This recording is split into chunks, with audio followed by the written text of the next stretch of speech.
Okay, thank you for all coming. And it's a special day today because we have our guest artist, who I'll introduce in a moment. But just in terms of what we're going to do in class today, we are going to hear from Jenny Sampson, who is one of my favorite photographers, who is, I didn't think I'd introduce her as this, but now I realize she is the author of Skaters and Skater Girls, these two kind of matching volumes that are beautifully produced. But she's an amazing photographer and a great human being. Before we hear from her, I just want to talk about what we need to do in class today. When Jenny's done, we will revisit everyone who we didn't hear from, their proposals, and make sure we kind of cover all that. And there is so much, so many people in this class that we got to make sure we kind of cover those things and critique those things so you can kind of begin moving forward. Because we're going to want to look at work, even the earliest exposure you make on Friday next week, Friday of this week. So things definitely move fast. And I know it's tricky for everybody to get used to kind of, the pace. It is for me. But Jenny Sampson, her work spoke to me immediately, and I met her. She was a friend of a friend, and it's a long story. My college photography professor's wife moved here, and she had a show in San Francisco. And when I got together with her at the show, she was like, I met this photographer, Jenny Sampson. You got to see her work. Her work is great. She's amazing. And, and then somehow I did meet Jenny, and her work was amazing. And I would describe her work as, to me, it's about entering a subculture and understanding that subculture. But I don't know if Jenny would define it that way. But myself, I was really moved, and as other students were moved, by this essay that was used to introduce Skater Girls, which is this book here. And there's a beautiful, powerful essay that Jenny wrote herself that talked about, what it was like to kind of enter the world of these skater girls and be accepted by them.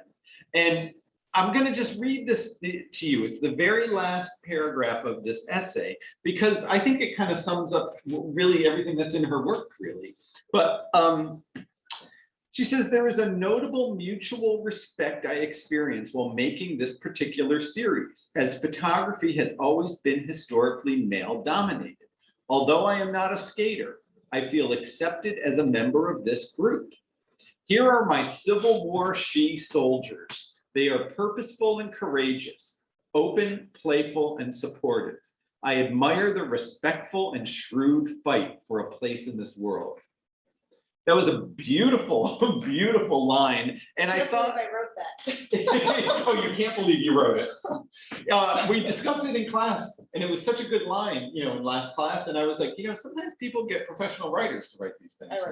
But I really thought that it was that little, kind of line summed up the respect and the collaboration and the just kind of humanity that are in so many of these portraits. And so without further ado, Jenny Sampson, thank you for coming.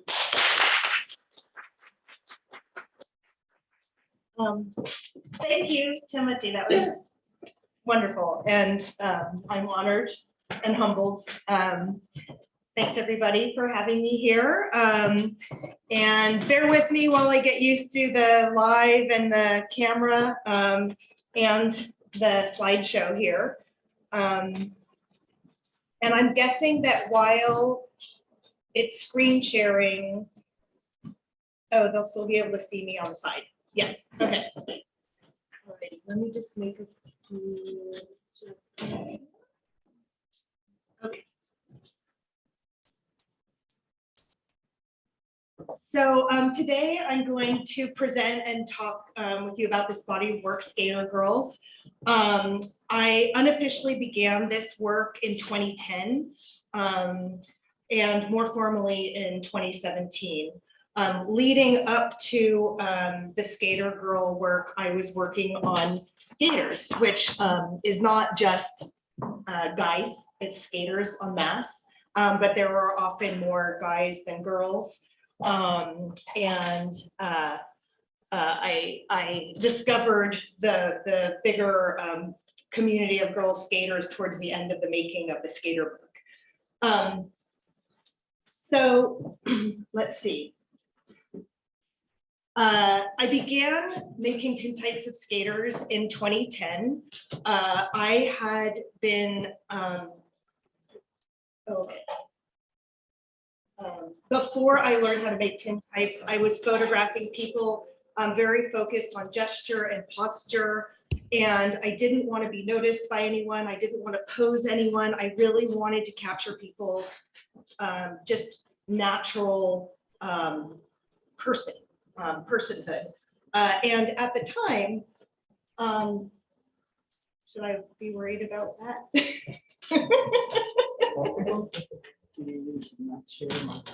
Okay, so at the time I was living in Seattle. I lived near a skate park and I would bicycle to work. This was in 2004. And there was a skate park there. It was totally crowded with skaters. I was thinking, oh my God, this would be the perfect place to photograph skaters. There, you know, at that time and in the 90s, skaters had a really kind of bad reputation as being, can I swear? Yeah. Oh, Okay, yeah. being assholes, like just kind of intimidating. And I really desperately wanted to photograph them because I thought it would be the perfect place to capture people who were ignoring me, which is what I love to do. But I didn't have the courage really to approach this group of people who I didn't know. And so I kind of tucked that idea away in my head. That was 2004, jump ahead to 2000, oh, sorry, that was 1994. Long time ago.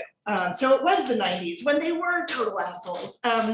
And jump ahead to 2004, I had learned how to make tintypes and I was thinking about photography in a new way. And I knew I needed to, I learned how to make tintypes. I knew I wanted to make tintypes in the field. When I first learned how to make tintypes, I was tied to a studio. And so I built a portable darkroom. And in 2010, I finished my darkroom, my little darkroom. I painted it with leftover house paint so it matches my house. And weeks before I finished that darkroom, I had driven by the Berkeley skate park. At this point, I had moved back to the Bay Area from Seattle. And so I finished the darkroom and I thought, where am I going to test it out? And I thought, oh, I think I'll just go to that skate park. It was a very innocent thought. My life as a photographer leading up to that point was always about how do I photograph people I don't know? Like, how do I get up the courage to ask a stranger if I can make their photograph? And I think like unconsciously that was because I wanted to photograph the skaters, but I didn't really know it. It just was that seed that was planted. And so I packed up all my equipment. At the time, I was like, okay, well, I'm kind of nervous about this, but I've got my equipment and I have to set up my darkroom and I've got my camera. It wasn't this camera, but it was a 4x5 camera, so similar size. And I knew like, if I'm totally focusing on the chemistry and setting everything up, that will distract me from my insecurity of like being in somebody else's space and asking somebody else if I can make their portrait. I did that. These actually are portraits from that very first day in January of 2010. I went, I set up my darkroom, I set up my camera. Fortunately, what I learned was my equipment kind of attracted attention. And I just really pushed myself to be outgoing, and I didn't have any portraits of anyone to show them what I was doing. I just asked if I could make their picture. I made about 8 or 10 portraits that day. These remain, especially the middle one, Mike, some of my absolute favorite portraits I've ever made. But what I realized was, okay, I'm onto something, I need to keep going. And so I spent a lot of time traveling around, going to skate parks. The more time I spent at skate parks, the more I realized the stereotypes that I was familiar with were just not really true, which is the case with most stereotypes. I mean, they're loosely based on reality, but there's so much more there. And I really started to become enamored of the skater world and community. All I saw was like support and discipline and bravery and like all this, like it just made me feel good. And when I interacted with the skaters, it just was really fun. Like I was a person, they were a person. It was like no big deal, except that it was, because it was really hard still. I would spend hours at skate parks, and I needed to, you know, just observe and see when was the moment that I could ask somebody if I could make their portrait. You know, there were mainly guys, but sometimes there were girls. And whenever there was a girl skater, I was really excited. I'm like, oh, I'm a girl, they're a girl, we're gonna like make eyes, and it's gonna be much easier to ask them to make their portrait. But this was not the case.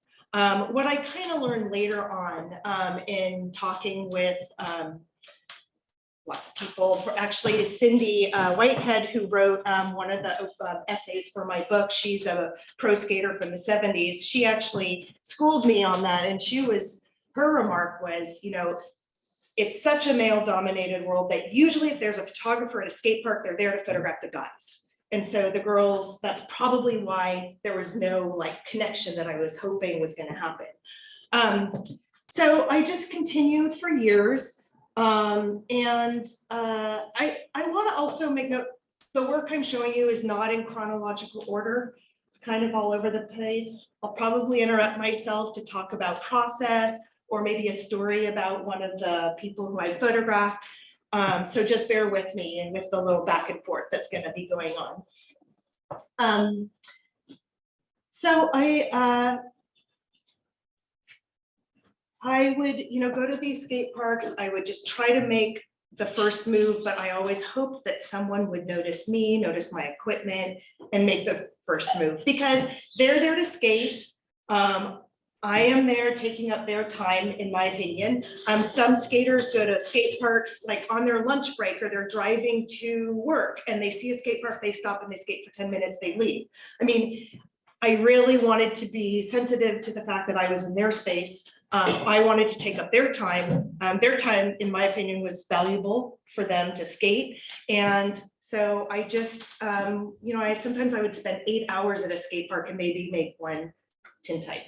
Or maybe I would just make a skatescape, as I call them, a landscape, because I can't get anybody's attention or no one's there for quite long enough for me to photograph. So it was a lot of time. I also was photographing on the West Coast primarily. The equipment I used to make a tintype fills up the car. So, and I used to spend a lot of time in Seattle. So I would go up and down the coast. There are skate parks in Seattle and Portland. I mean, they're everywhere, but that's kind of how I would maneuver and just try to get to know the personality of every skate park and who's there and when am I there, what time of day is it, when are skaters going to be there. It was always kind of a crapshoot. So one day in 2017, I was nearing the end of the deadline for my skater book, and I was at the Emeryville skate park across the bay, and it was a really crappy day. I was super stoked. I was like, I had been shooting really earnestly to finish work for the book. I really thought I had my systems down and I had conquered a lot of my insecurities and learned how to like walk up to skaters and just, you know, I showed them my book dummy, and generally everybody said yes when that connection happened. But sometimes it just was really, really hard. And this one day I was so demoralized. I couldn't get anybody's attention. I was super frustrated. I had seen this girl posse show up, like 5 or 6 girls, women. And I was like, oh, this is awesome, but I couldn't get their attention. And I was like, all right, I'm gonna pack up and I'm gonna leave because I can't deal. I don't know what's wrong. And I had a little moment with myself. I berated myself. It was not pretty. And I forced myself to take my book dummy, walk across the skate park, just go right up to this group of women, introduce myself, and tell them what I was doing. And they were all in. And we all marched across, and these three are three of the six people I photographed that day. I ended up spending a couple hours with them, and they told me about this organization called Skate Like a Girl. And I had never heard of this organization. And I was like, there is an organization just like supporting girl skaters. Like, where are all the girl skaters? Like, you know, I just didn't know because I wasn't seeing them when I was out and about. That day was a big turning point for me in my photography, in my practice. There were a couple things. One is I really figured out how to just demolish any feelings of insecurity, hesitation, unassertiveness, because what comes out of being assertive in a nice, friendly way only results in positivity, you know, at least in my experience. And then I also realized that after this deadline, I am only focusing on girl skaters. That's it. Like, I'm just going to direct all of my energies to that. And so that's what I did. I'm going to go over right now. I think some of you might have watched the demo that I did on YouTube about how to make a tintype. I'm going to talk a little bit about it right now. So basically what I'm doing is I make all my own chemistry from raw ingredients. I use recipes that were developed in the 1800s. Lots of beakers and pipettes and weights and scales and measures, all that fun stuff. I'm also a chef, so all of this comes pretty naturally to me. And I was a psychobiology major in college, so I took organic chemistry. I was very familiar with lab and all that stuff. It was never a scary thing for me. Because some of the chemicals that are used are potentially potentially deadly, very deadly. I don't think you need to modify deadly. You don't want to drink potassium cyanide, for example. You take a metal plate. I use aluminum plates that are coated with a black lacquer. I pour collodion on there, which is a salted viscous liquid. It kind of creates a skin layer to the piece of metal. And then from there, I submerge the plate in silver nitrate. That is when the plate gets sensitized to white light, to UVs. And it sensitizes for a few minutes. And then I pull it out of the silver nitrate while the plate's still wet. I put it in a plate holder, put that in the view camera, make the exposure, and then go back to the darkroom, develop it immediately after. It's like a 170-year-old Polaroid. That's how I describe it. They're unique. There's only one. This is it. That's it. And basically, I'm making my own film. That's what, when you make a tintype, you're basically making your own film. The substrate is a piece of aluminum. Historically, glass also is used. Those are called ambrotypes. If you use clear glass, then you have a glass negative. If you use black glass, then you have, it's basically a direct positive. You've got the negative against a dark surface that shows all of your layers of silver. And so you're just seeing the positive image. So let's see. That's how you make a tintype.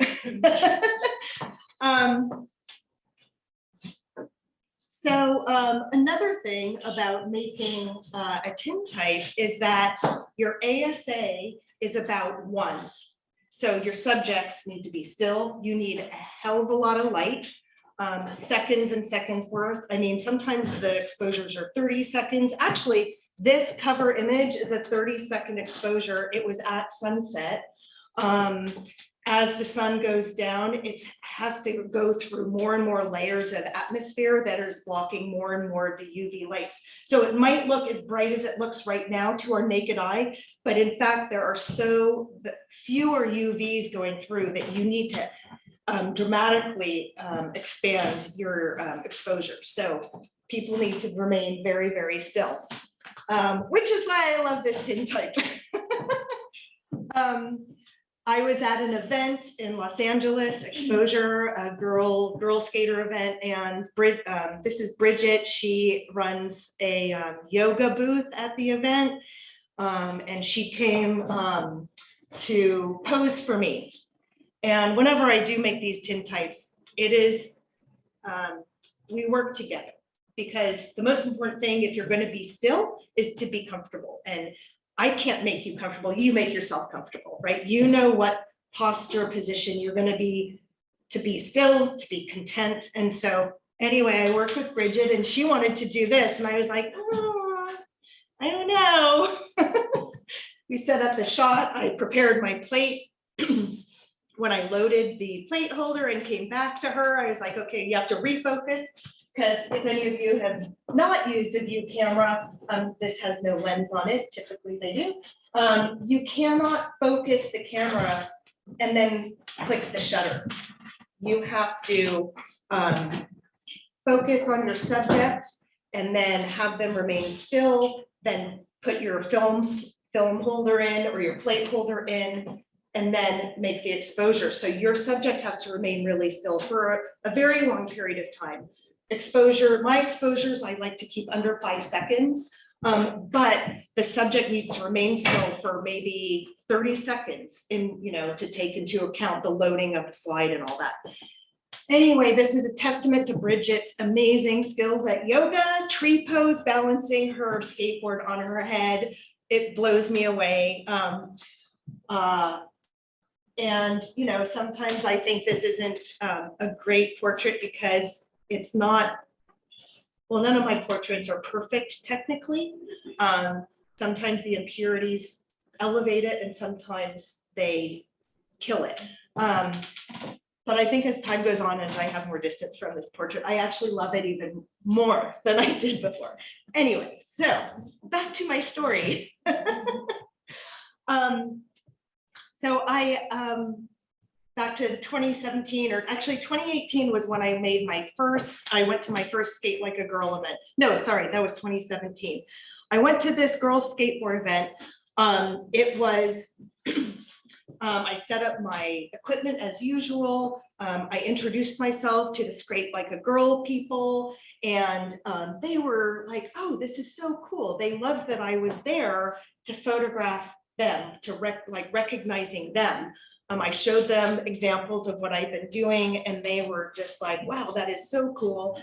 And I was stoked because everyone there, all the skaters who were there were women, and there were boyfriends there, much like at skate parks. Often there are just girlfriends not skating, watching their boyfriends skate. It was the opposite. And I was like, wow, I haven't seen this yet.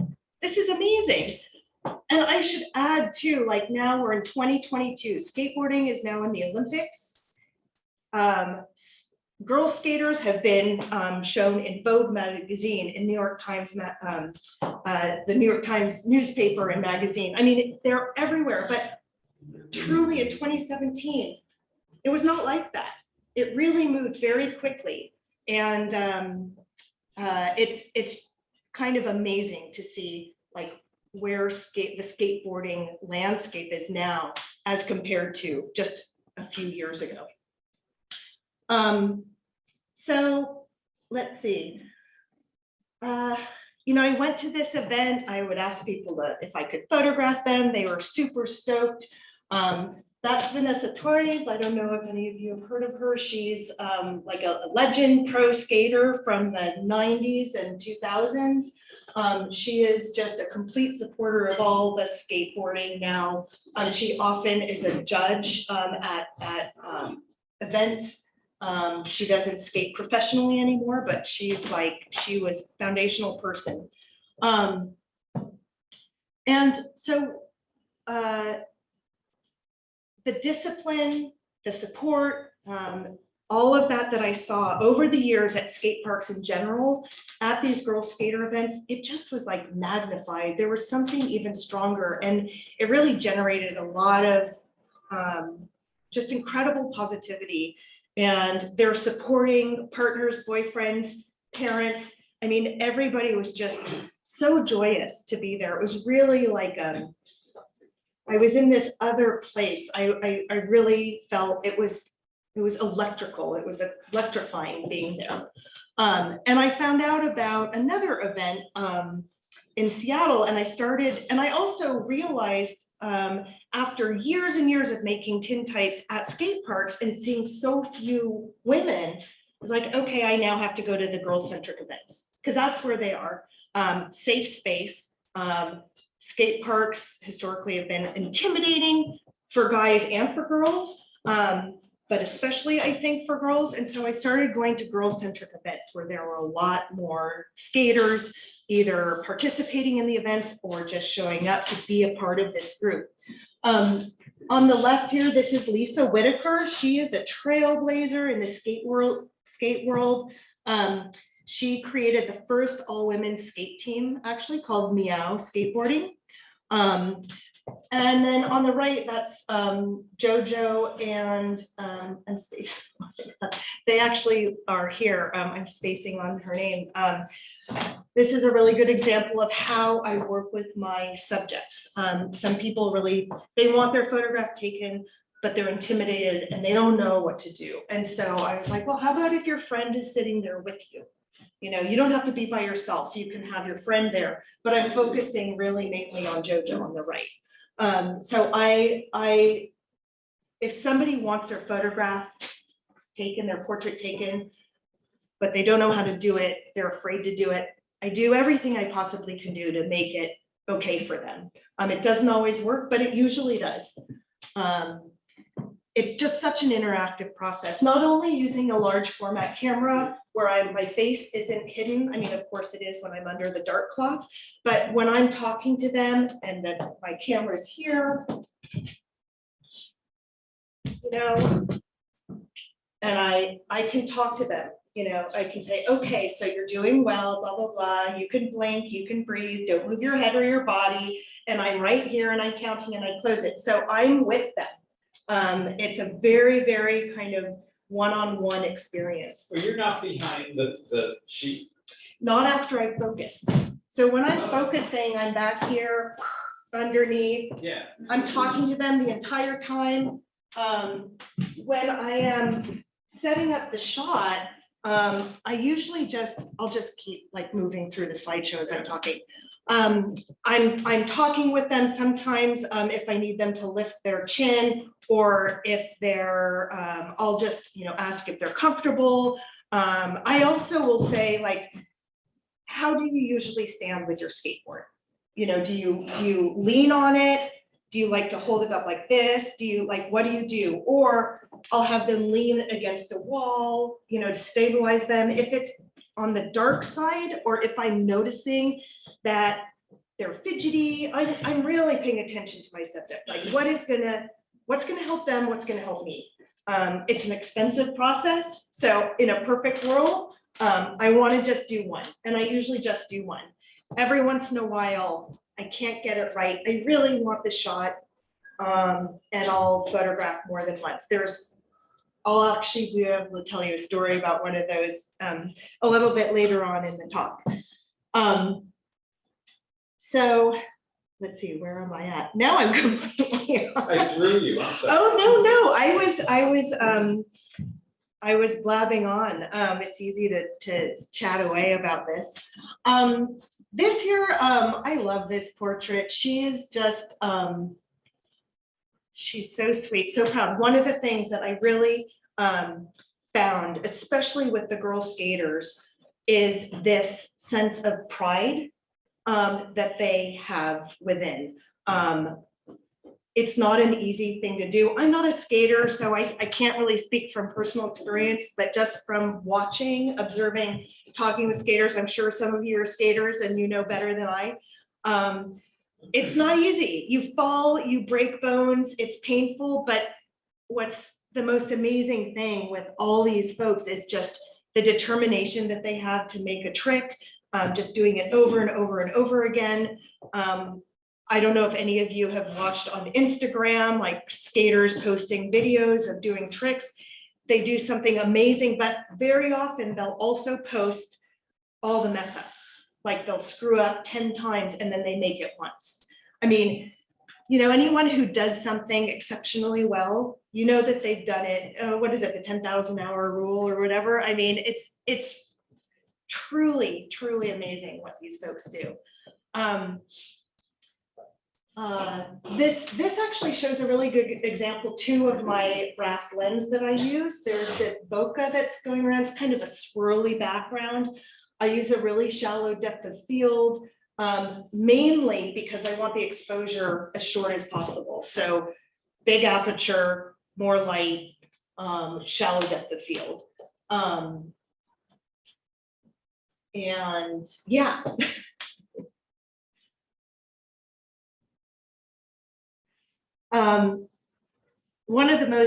Another amazing thing that I love about skateboarding in general and with the girls is that it's a real democratic culture, sport, activity, whatever you want to call it. I think some older skaters like don't feel like it's a sport.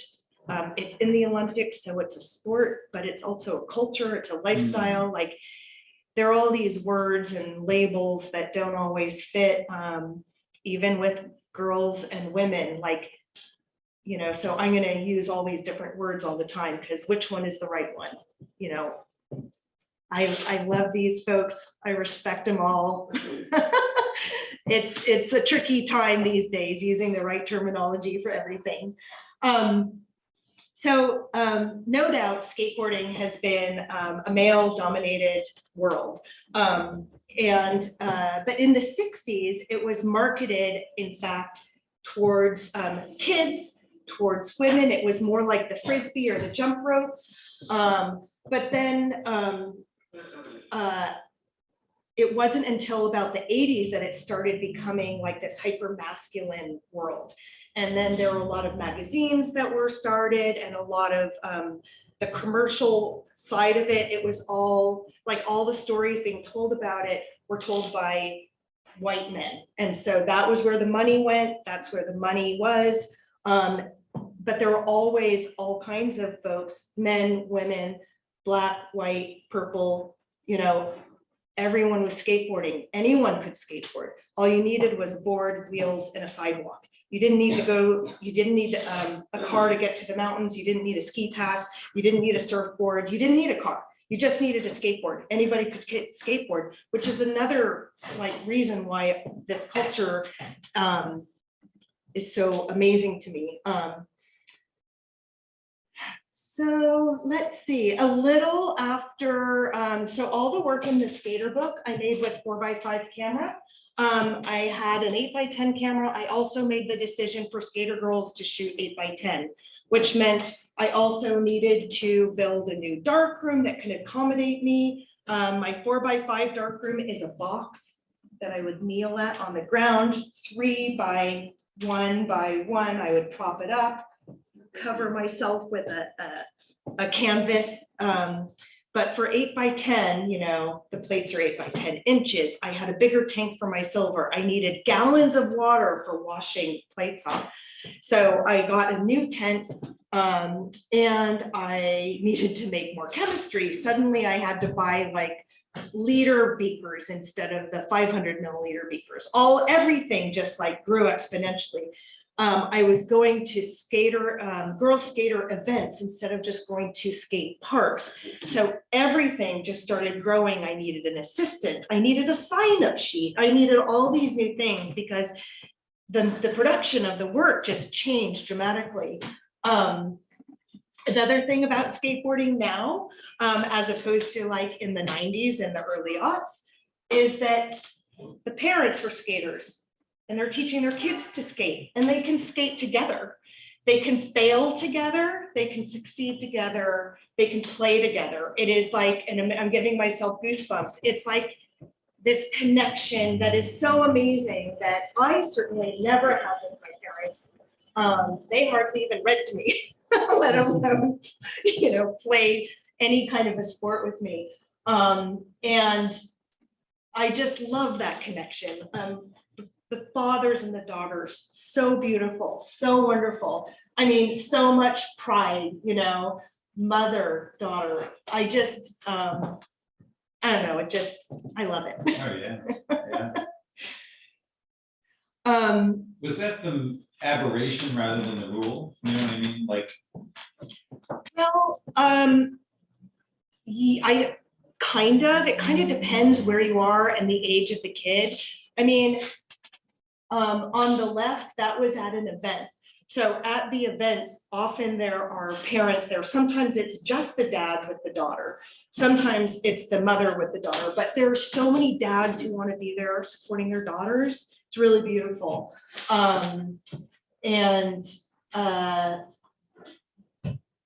But also not all parents are skaters and they're still there. But I love it when the parents are skaters and their kids are skaters. oh, yeah. Yeah.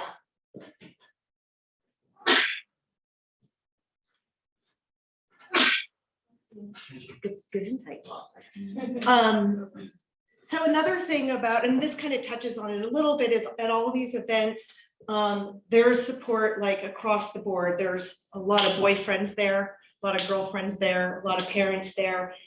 There's just so much support, and it's just like a love fest of skateboarding.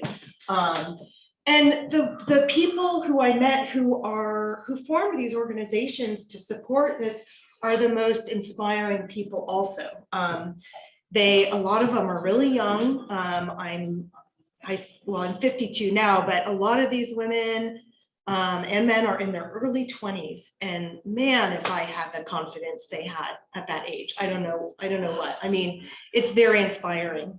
And also, I talk a lot about how skateboarding was very male dominated.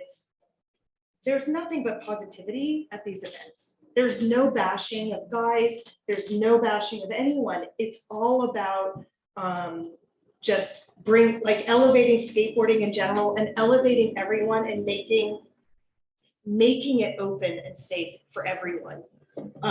Just all the stereotypes are just getting destroyed like one after another. They're so cool. I have in my notes, what's cooler than a skater? A girl skater. This is Angela. You can kind of see her freckles. That's another thing about the wet plate collodion process.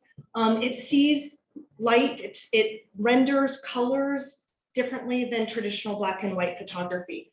So it's kind of like you have a blue filter on the lens. People with blue eyes, they have very light eyes. Let's see if I can find it in here. I have kind of my one iconic blue-eyed fella in here. I don't want to waste too much time doing it, but I think I'll find him. Oh, here's a really good example of one of my very shy people. If you can just make them comfortable enough, there's such tenderness there. I just love it. And sometimes, a shy person, if they're not looking at the camera, it's easier for them. So I often will say, don't even look at the camera. Oh, it's in here somewhere. Oh, here it is. So he has blue eyes. You can see how light they look. It's kind of hard to see, but so far away. Is there a way to make the speaker window larger on the computer? All I see is a little tiny thing, and then I see a large. Yeah, or alternatively, a page on your site that might have those images. Yes. So this is definitely on my website. How should we? We can dig that up later. Yeah. 'Cause I know you have some momentum here. Yeah, yeah. So in any event, Angela here is freckled. Freckles have a reddish hue. They're kind of, so reds pop, whereas blue is very light. So often, I don't know, when people have blue eyes, when they have freckles, I think about that when I'm making a portrait. How can I best show that off? But also like, it's also about the person as a whole. You know, I'm not going to just go close up on her face because this is so much more about her face. It's about everything. It's her person. This is Danny and Bada.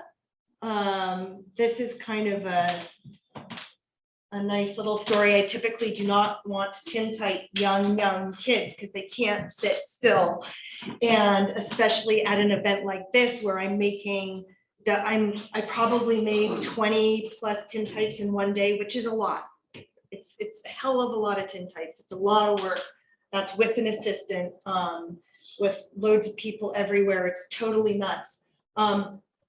Danny, the mother, actually texted me the night before I was shooting at a 3-day event. She told me that her daughter was 3, that she's learning how to skateboard. And I said, well, I don't usually photograph under 3 and under, but if she's skateboarding, she might have really good balance, which is true. You gotta have good balance as a skateboarder. I think I'm really lucky with this subject matter because skaters have really good balance, so they can stay still really easily. So I basically said, okay, well, she needs to be able to be still for 30 seconds. So if she can do that, maybe you can practice, I don't know what, but she needs to be still for 30 seconds and let's just give it a go tomorrow. So the next day comes along. Danny shows up with her daughter. I decided to put her daughter seated on her skateboard, leaning against her mother, because that's gonna help keep her still. I knew the mother, actually, she has blue eyes too. I don't know if you can see her blue eyes. And so does her daughter. She kind of looks like a ghost or a demon. Anyway, Danny told me that she had a stopwatch. She was testing her daughter to be still for 30 seconds and just kept practicing 30 seconds, 30 seconds. So she was all set and ready to go. And, you know, I went for it. I did the best I could. And I got it. They got it. That's so good. That's such a great portrait. And it ended up being a good portrait. Yeah. I mean, if you can connect the children to their parent, especially a young child, that's where they find safety. It can be natural.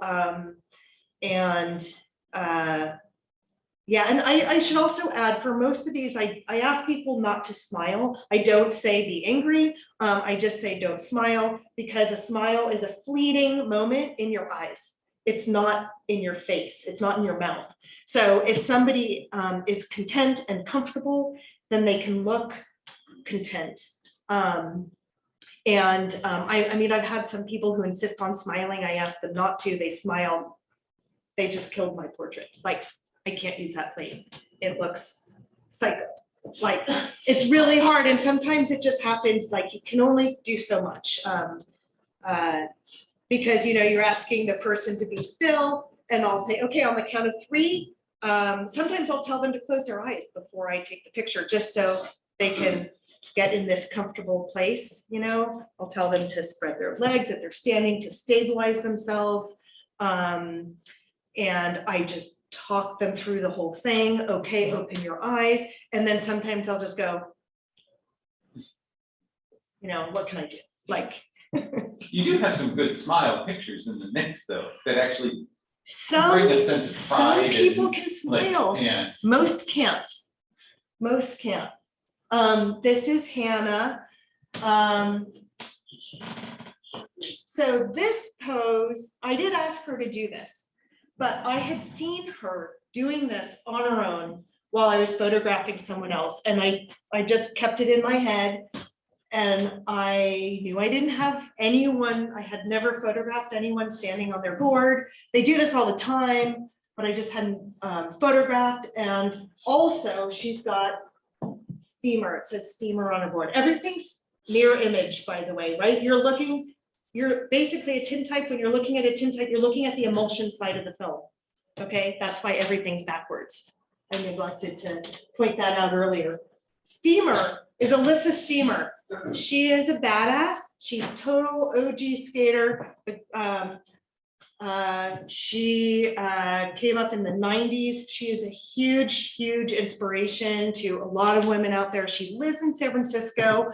And the skateboard company that makes these boards, they're red with white block letters for people on skaters on that team. It's called Baker Skateboards. It was started by this guy who was pro skater in the 90s. Alyssa was the first girl on that team, and that was the Steamer board. It had not come out all that long before this. And I am a huge fan of Alyssa Steamer. So I saw Hannah on this board and I was like, I gotta get that. That's Alyssa Steamer on the right, me and Vanessa Torres, who I showed an earlier tintype of. I have yet to make a tintype of Alyssa. It's really hard to get a hold of skaters sometimes. They are flaky. That is one stereotype that remains true. It's like herding cats. It's really hard, but she's awesome. I love her. And Vanessa, I've photographed Vanessa many times now. She's rad. Anyway, it was funny. I had a little moment of like, oh my God. And it was towards the end of the day and I ran over. I'm like, will you send me, can I get my picture with you? It was really funny, little starstruck, but anyway, I'm happy to have that.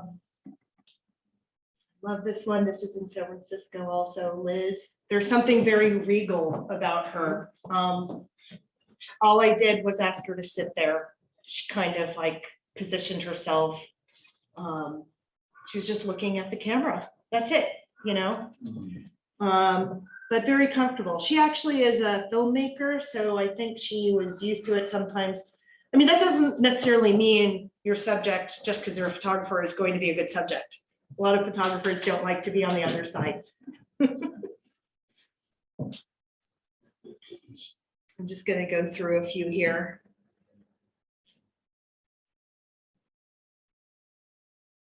A lot of environmental portraiture.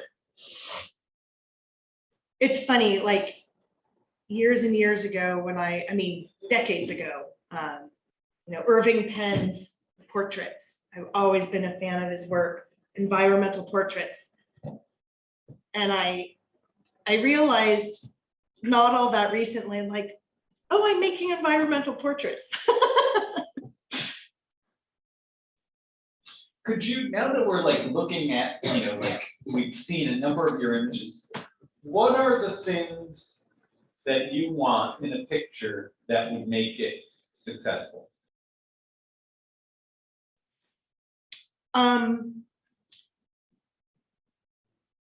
Technically, I would say someone who can, oh, well, no, I'm already like saying, no, Jenny, that's not it. I think what makes a really successful portrait is the subject being comfortable.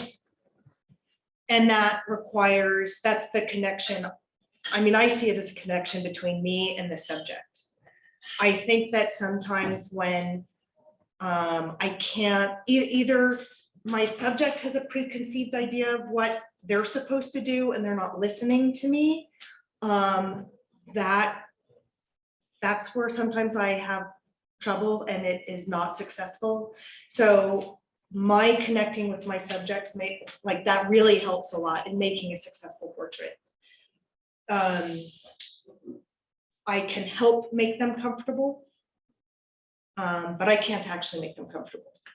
So you're talking about the process, not the end product then. Yeah, you want to know about the end product? Yeah, and it was almost a question that I wanted to pitch to the students, like, why don't we try that? You know, like, after you've all seen her work in a number of these portraits from this project, what are the words that come to mind? Because to me, there's no question, like, they're all great and they're all on the same channel. Like you are very consistent and the mood and the tone is defined. You know, I would know one a mile away. Yeah. One of your photographs from this project. Now, let's turn it to the students. What are the words that come to mind in a quintessential Jenny Sampson skater girl portrait? Ethereal, that's one word. Ephemeral. What was that? Ephemeral? Ephemeral. Ephemeral, fleeting moment, it just like capturing a moment in time is also there. And I also feel like, this is weird, but I'm not accurate, but like I know them. I have a connection with them. That's a better way of saying it. That her connection with the subjects and them with Jenny, I can feel it. I feel like I'm also part of that connection. Oh, you're in on the world. That Yeah. makes me feel really good. Yeah. No, I would agree. Yeah, you feel like you know these people because Jenny seems to feel she knows them. The something else. I just wanted to say that I feel like the image on the left matches the process like the most fiercely out of what I've seen, because it's like the intensity in the stare, and then the back, it has this texture like flames. And so it just makes the photo become so alive and three-dimensional. Oh, the two forces work together there. Yeah, the portrait part and then the process part. And I love that you brought that up because, like technically that's a failure of a plate. I had the climate against me. It was really hot, but I thought more about it, and in the same way that when skaters go and skate, they're checking out their surroundings and they're working with what's there. And sometimes there's a pebble in the road, and sometimes there's water, there are things in the way. And I too am dealing with the same thing. And so I kind of actually see this very mirrored experience. And also there's a lot of motion in there, and they're all about motion. And so there's like a very unplanned connection between the process and the subject. Oh, yeah. I think the flaws make your series. I think they really are additive as opposed to what where you talked about earlier, that none of yours are perfect portraits as far as tintypists are concerned. Yeah. That you do have the flaws, and your subject matter is also very gritty and raw and emotive, and Yeah. that shows up in the imperfections in your plates. Oh, thank you. Yeah. I like how you express that for sure. Yeah, I mean, sometimes I'm setting up in a parking lot. Sometimes, there's dust everywhere. Sometimes there's a needle here, a condom there, a pile of dog shit there. Like, it's dirty. It's not perfect. And it's not a studio. It's what's there. It's what I have to deal with. And I deal with it. I can't be upset by a piece of dust drying on my plate, because that's where I am, and that's just what it is. It takes a lot of This is stress. over. I just want continuing to answer on Tim's question. I can't avoid but notice that a lot of the images of the daguerreotypes and all the classic images, for the most part, have always depicted mainly men, and seeing women, female, young, older, depicted in this format gives me the sense of Apple TV for all mankind, a little bit of working to rewrite history in a good way.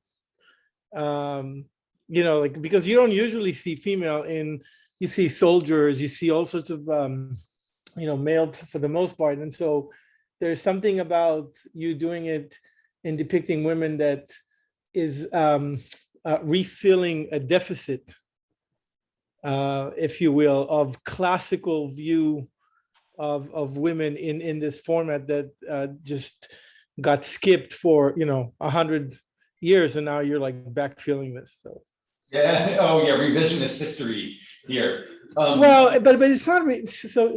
I mean, the revision almost sounds bad. It's the Apple series makes you feel like, oh, what if women were allowed to do this and weren't, it could have been different. But this one, you know, Jenny's work is more about catching up with a deficit that women, you know, deserve in place. And like now all of a sudden, like you're going to go on the web, you know, and the more you're going to do it, the more, you know, the presence of women in this classical medium is going to be prevalent. And so I think it's that's what I see. Yeah, that's good. Love that. Yeah, Yeah, that's I'd, good. I'd like to piggyback on that too, because I think that in all of your images, there's a strength that you capture, and perhaps it's how you are telling them to just pose and just be relaxed and not smile, but there's a strength in the midst of chaos. Like you said, that the backgrounds have things going on in them.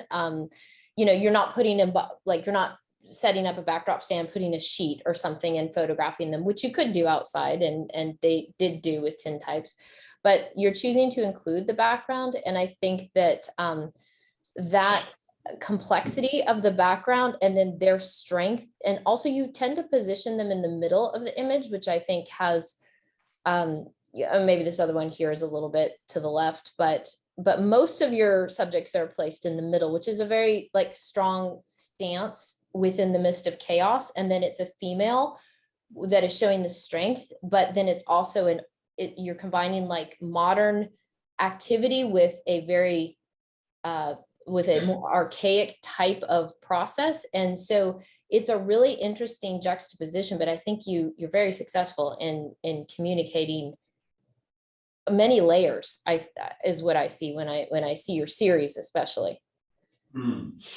Yeah, thank you. All of these are incredible observations. I just love it. And you all articulate yourselves so well. I told you we had the best. Oh my God, I know, it's going to be a recording. So about the background, I'm not sure what your name is, who you were just talking about. You know, before I made tintypes and before I was making this series, when I was shooting film, I was really, I didn't want cars in my picture because I like old stuff and I didn't like the way Marvin cars looked. I didn't want baseball hats and I wanted more timeless stuff. And with this series in particular, like, you know, the cover image, you know, you've got this white van in there. I realized, first of all, well, not first of all, this is, again, this is their environment. They're skating around cars, in parking lots, on the streets. They're skating anywhere they can skate. And if I were to block that out, it just like, it wouldn't make sense to me. It really becomes part of the portrait. And also like skateboarding and fashion, like they are totally tied together. There's a lot of words on you know, logos, all that. And so with the tintype, with the backwards, it kind of makes it a little interesting also. Yeah. Just to revisit my question, what's the tone of these images? And I don't mean silver or gray. Like, what's the mood? What are the words that come to mind? Because to me, I don't really have words for it, but I want to pick your brain, see what it's like. But I feel like it's very consistent, you know, like. I thought that everyone seemed triumphant, as if like you couldn't hold back the light that's like standing in response to the medium. Oh, that's very good. Anyone else? Stoic. It definitely, you definitely get the Civil War soldier vibe that you were talking about in your essay. It really comes forward through those, because everybody in those, because they took minutes to, were always just standing there, plain faced, very, you know, standing stiff, and it comes through that you're getting that vibe. I like it. Yeah, I was gonna. Oh, go on. I'm sorry. No, I was gonna build on that one, saying that she's showing women typically in a way that only men are shown. Women typically are the Colgate smiles, over sexualized. And this is a very nice matter of fact. These women exist and this is their natural environment. And I really like that. Oh, yeah. Now, the Civil War pictures, the one thing I would argue is, you look at those pictures, I never got the feeling that the soldiers really liked that photographer. It just seemed like they were following directions. Stand there and hold your arms at the corner, okay. Where here, I kind of feel like they like, or, don't you Yeah. feel? I mean, yeah. Yeah, I mean, photography in the 1800s and photography now, I mean, having your portrait made back then was a big deal. Maybe you had one portrait made of yourself your whole life. It was very serious, it was really expensive. Now, we're photographed and photographing constantly. We have a totally different relationship to portraits, to photography, to cameras. Oh, that's a good point. So We know how to there's- present ourselves. There's more. a different, like in that sense, there's a difference. But it is, it is so important to me that, it's an investment in time, making a portrait in this way. It's an investment of my time and of their time, and of, forget about the costs involved. It's an investment in our time. It is a shared experience, and it is really important to me that I am capturing these people as themselves, not as how I see them, but as how they see themselves. And sometimes people want to pose, and I'll be like, you have to be really still. Maybe don't smile. You can be happy. Like sometimes I have to kind of guide them.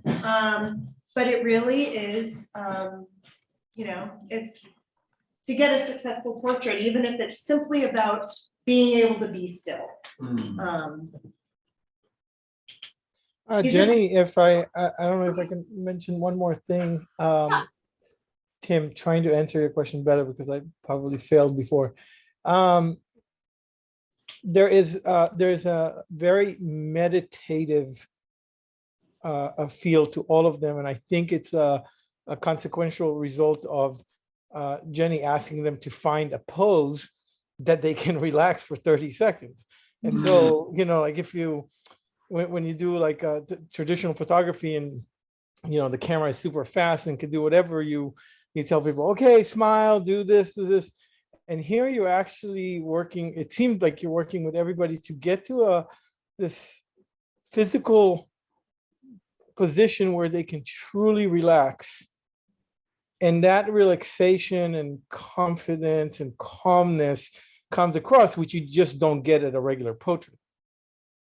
That's an excellent point. Yeah, Yeah. the process fuels this kind of look as well. Yeah.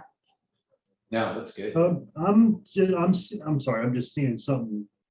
It just, because they're all single subjects, and other than this image, I haven't really seen any hint of other people. I just get a sense of aloneness, really, more than anything. Almost like solitude. Some of them even look at, when you have them looking down away from the camera, it almost seems like, completely alone in the universe and sad about it. That is very Some of them just interesting. seem a little less upbeat. Well, I'll tell you, actually, I'm going to advance a slide. This is me in action. You can see there's tons of people everywhere. And unless the people around my subject are perfectly still, they're not going to show up. I've even had someone walk between my camera and my subject, literally while I was exposing a plate. It doesn't show up because the exposure is so long. So, but I understand what you're saying. Just because there are people there and you can't see them doesn't mean it has an effect on the, that's the final portrait of those two ladies. So, you can kind of get an idea that there are a lot of people behind them here, and you can certainly see the hundreds of people behind them over there. Right. But then they're not any. That's the great thing about it, though, is you can really, those people take one step and they disappear. You really get a sense of the subject of the image is the only thing in the universe at that time when the image was made. I've actually made a portrait of someone, not in this series. She was perfectly still and she didn't move her head, but she said, "Oh, I think I just moved." And I said, "Just stay there, don't move." She literally spoke to me during the exposure and you wouldn't know it. Didn't come through. It's kind of crazy. Here's me at another event. That's actually Cindy Whitehead who wrote the essay in here. Oh, so you have an assistant with a reflector. Well, I employed someone nearby. I don't always have an assistant. I will often use people around me to help because often I am by myself. Yeah. I'll have a friend of the subject hold the, I mean, people love to help. They want to be involved. I'll hold it for you, you hold it for me, you know, that kind of a thing. So this looks like a 3-ring circus. Like I could never make a photo in this situation. That was There's too many people. nuts. That was a super nutty one. Oh my God. I actually got sunstroke at this event. Oh, yeah, for sure. I was not in good shape the next day. Yeah, and actually this reminds me too,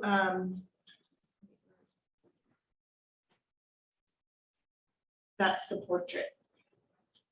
Oh, interesting. Not your That's it. typical photo. No, so she's photographed a lot. Her husband is a photographer. You know, sometimes you don't have all the control that you want, but I was gonna photograph her regardless. Yeah, sometimes you just make it anyway. Oh, yeah. You know, she wanted to do this, that, I'm like, whatever you want to do, you just have to be still, you know. What was I gonna say? Oh, it reminds me of a story too, at this particular event, where there were people everywhere. There were these two sisters, they were probably 8 and 9 or 8 and 10. And I had asked their mother actually to hold the reflector. And I go, especially with the young kids, I like go right up to them and I'll talk to them and, you know, it's me and them, it's me and them. I want them to focus on me. And I went back to load my plate in the dark room and I came back out and they had switched sides and something was different. And I was like, did you guys switch sides?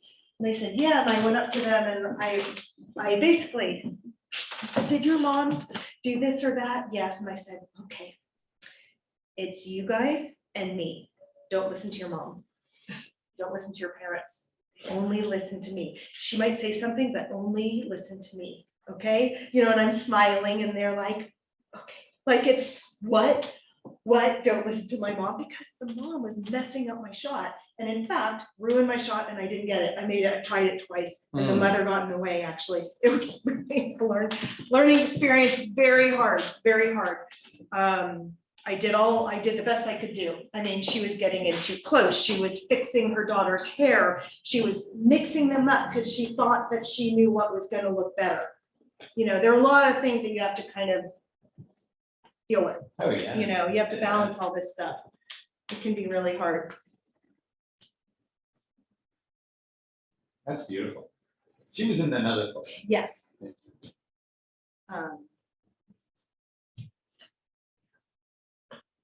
Here's a family of skiers. So the mom who's sitting, who has light blue eyes, her daughters were skating and she was driving them everywhere to the events and this and that. She eventually took up skateboarding because her daughters were doing it. Yeah, that mask is really cool. And the mask. I mean, bring yourself to the portrait, you know?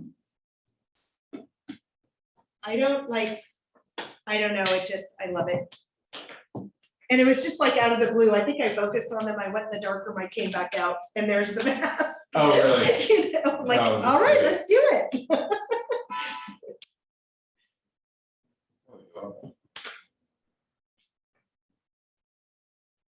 she has an old soul. Often when I'm making tintypes of people, not often, but sometimes, I develop the plate and there is just something in their face. They are from another time. It's really, really interesting. It's always been this way, and I'm giving myself goosebumps, but it's the kind of thing where I develop it and I just, my whole body, like I have this very visceral reaction. I can't explain it, but it's a really beautiful experience.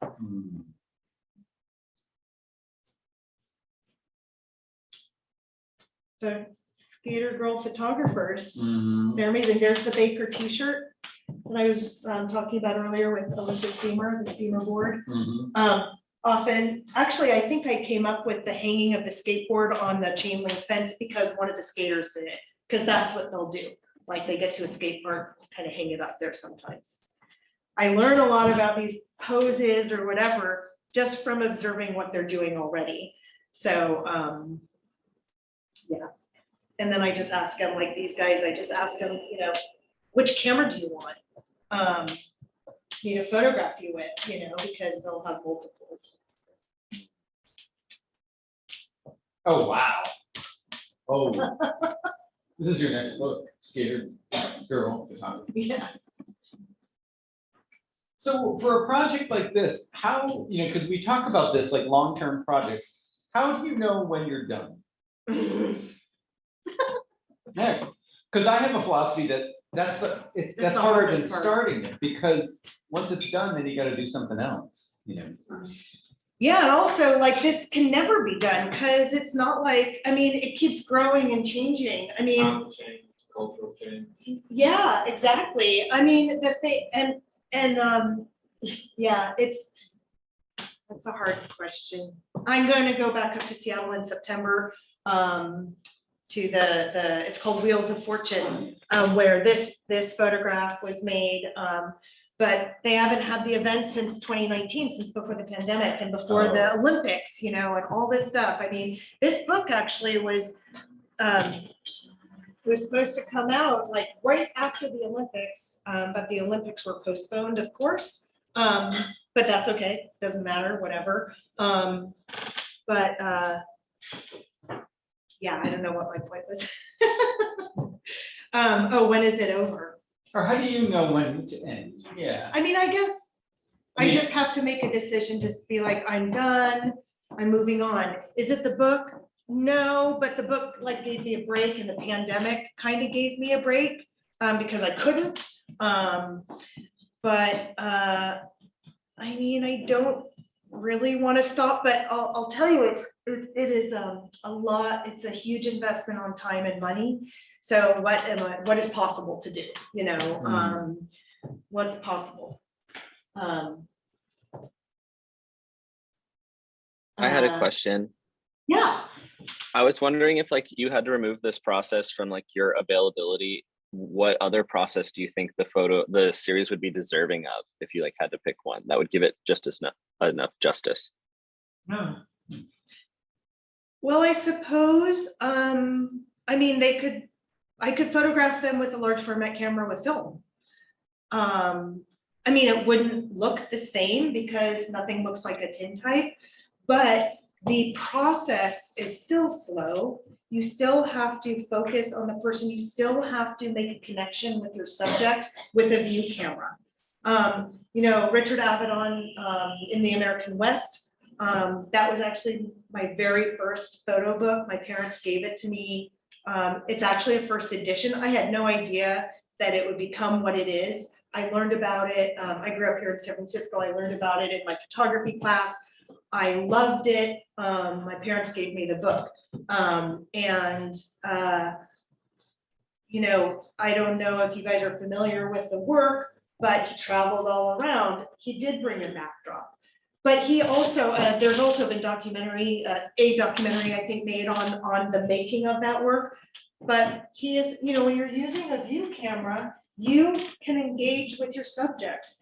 So those portraits, which are mind-blowingly amazing, I just love them so much. I'm sure, like, he's a huge inspiration to me in my photographic work.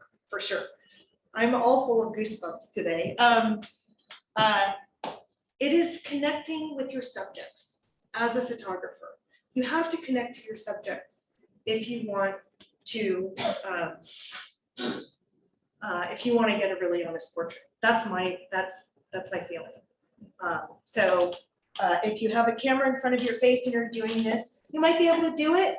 You can look away and do this, or you can stand next to your camera and you can talk to the person. You can go right up to them and have a conversation with them and then go back. So it's just like you and me, eyes to eyes, like it's you and me, nobody else exists. I want you.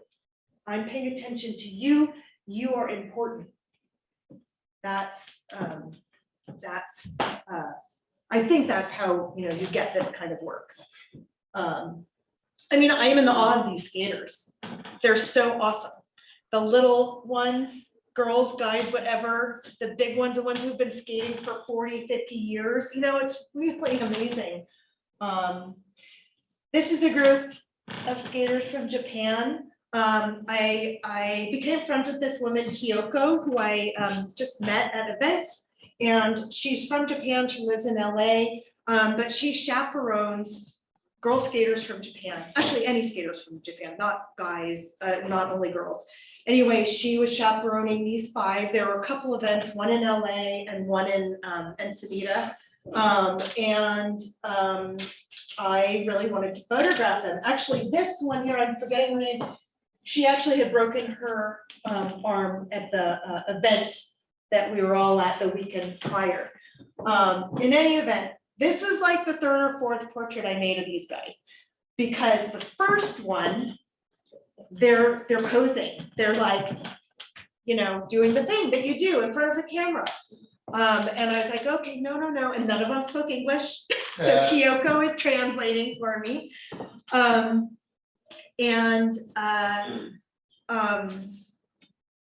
So then I get them to be still, really shallow depth of field, 5 people. I don't really like photographing more than 2 or 3 people.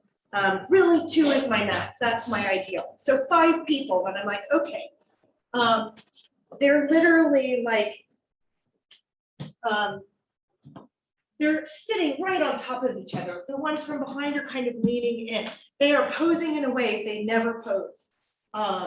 Although they're still trying to like do a little bit of a pose. So second plate comes around, I get them. They sit, I expose the plate, expose the plate. I go back to the dark room. I realize I had actually had the shutter open when it should have been closed and closed when it should have been open. So I had a total ghost image. A ghost image of the 5. Do you have a question? Yeah, well, it's more so a comment. Uh-huh. I appreciate the fact that you brought up your insecurities, because I've shot at skate parks before, and I want to go up to the skaters, but I'm always so scared. So I think that's cool that you mentioned that, and like, I can tell you have like a spiritual connection with like the people that you photograph, and so like I try to tap into that as well. So seeing you be able to like push past those insecurities, like do it anyway, is really inspiring. So I appreciate you for sharing that. Yeah, you're welcome. And you make a connection in a noisy place with lots of people. When we see the behind the scenes, then we understand. Yes. Because you make it so silent, so beautiful, that it's completely different from when you get a connection with somebody in a noisy place. It's a very special talent to be able to like make it all silent. Outside of you and like outside of them, and create it for 30 seconds, and it's funny too, because you have to, like, sometimes people will start talking to you or asking you a question and you're like right in the middle of something. You have to be nice, but you can't talk to them. I mean, sometimes I literally like pretend I don't hear people because I can't. It's a lot, it's a ton of energy. It's hard enough just to drink water. It's exhausting. And so you really have to learn how to balance all of those things coming into play. And that's shooting at events. If I'm at a skate park, it's very different. But you do, like, it's juggling, all that stuff. But yeah, the second plate of this, like ghost images, and they all left. And I was like, Kyoko, I screwed up. Please, can we do one more? And they came back and and they're like not really getting any of it. Anyway, then I got this. And I showed them and they were of course super happy, but they were like, what, don't smile? They really, like, it was very strange for them. Because because they really were used to smiling for with their skateboards. They're amazing skaters, by the way. That's Kyoko. I'm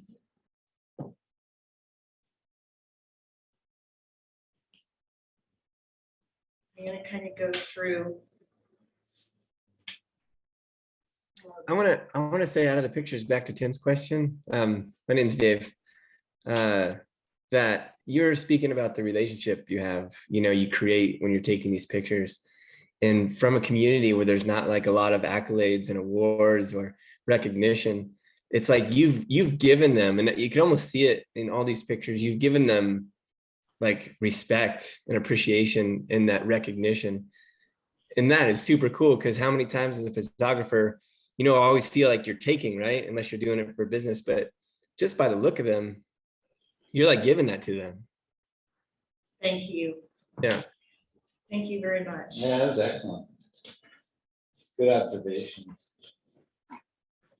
Oh, These are just some behind the scenes, so you can see my setup. That's the Berkeley Skate Park. That's my 8x10 camera. That's my dark room. I haven't quite set up my chemistry yet, but there's my jugs of water. Anyway. Wow.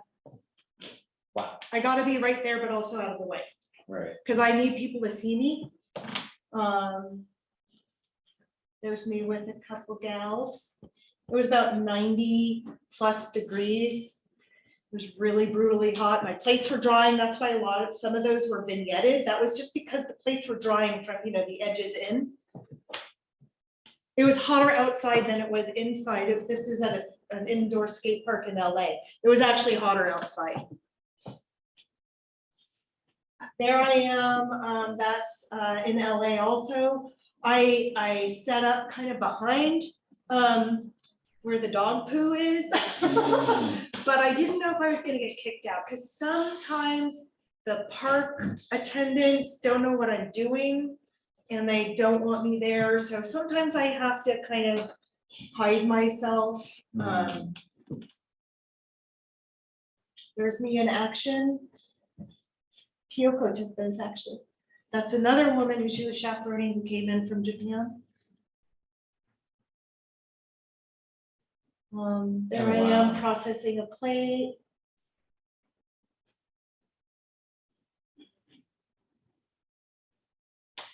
This is, I set up, had my stuff there. I hadn't poured my chemistry yet.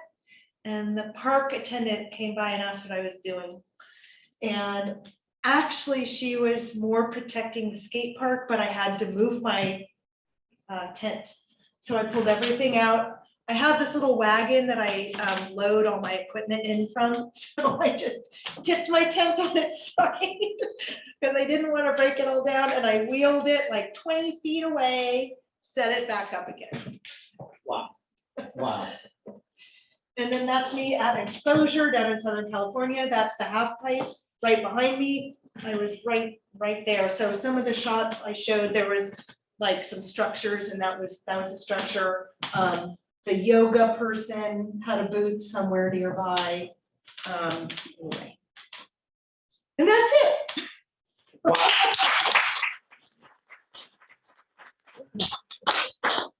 Absolutely kick ass, kick ass. And I would say it's so clear that your subject matter like pulls you along in this project. Yeah. And to hear you talk about it, and even that last photo of you there, you're obviously having a good time.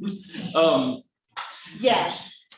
The endorphins are flowing. And I do tell students that like if if you are lucky to find that subject matter, you know, that can pull you along, you gotta grab onto that and ride that as long as possible.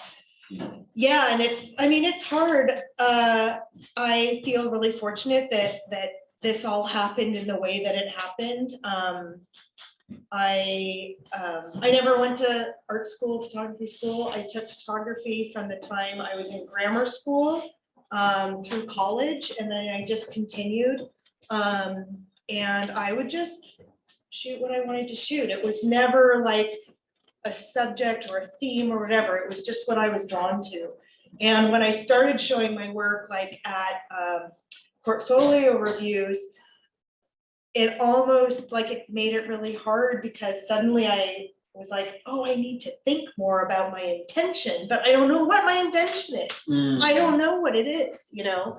So it was a struggle, like, what is my theme? What is my statement? I had never operated that way. I had just photographed what I was drawn to. Right. So, and then, yeah, I mean, this like simply making, learning how to make a tintype, which was like, oh my God, this is so cool. I've been doing photography since I was 10 or 11. I never tired of the darkroom, but suddenly I learned how to make a tintype. It goes in the fixer and I'm like, this is so amazing. I gotta do more of this. And so then I got a view camera, because before that I was just like carrying around my Hasselblad or whatever and shooting on the fly. That was it. No, nothing. I didn't want to be, you know, leashed to anything at all. And then suddenly I'm like, I need a camera, I need equipment, I need my car, I need to figure out how to do this other places instead of just at my house where I'm doing stuff in my basement and running outside and going back and forth.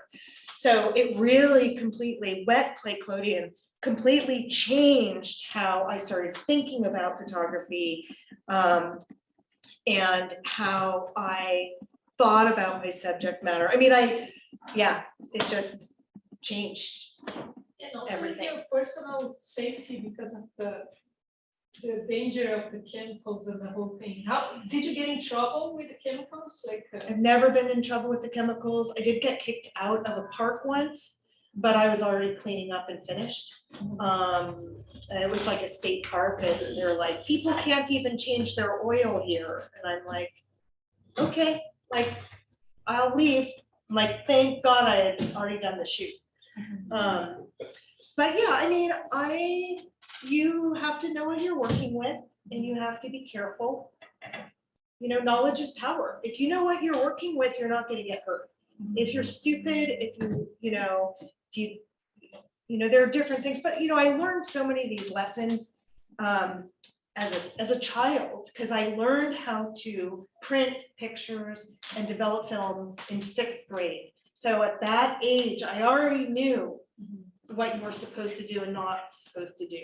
And then in high school, in chemistry class, we learned you don't smell stuff from the bottle, you do this. So I learned at such a young age that, I wasn't afraid of things like that.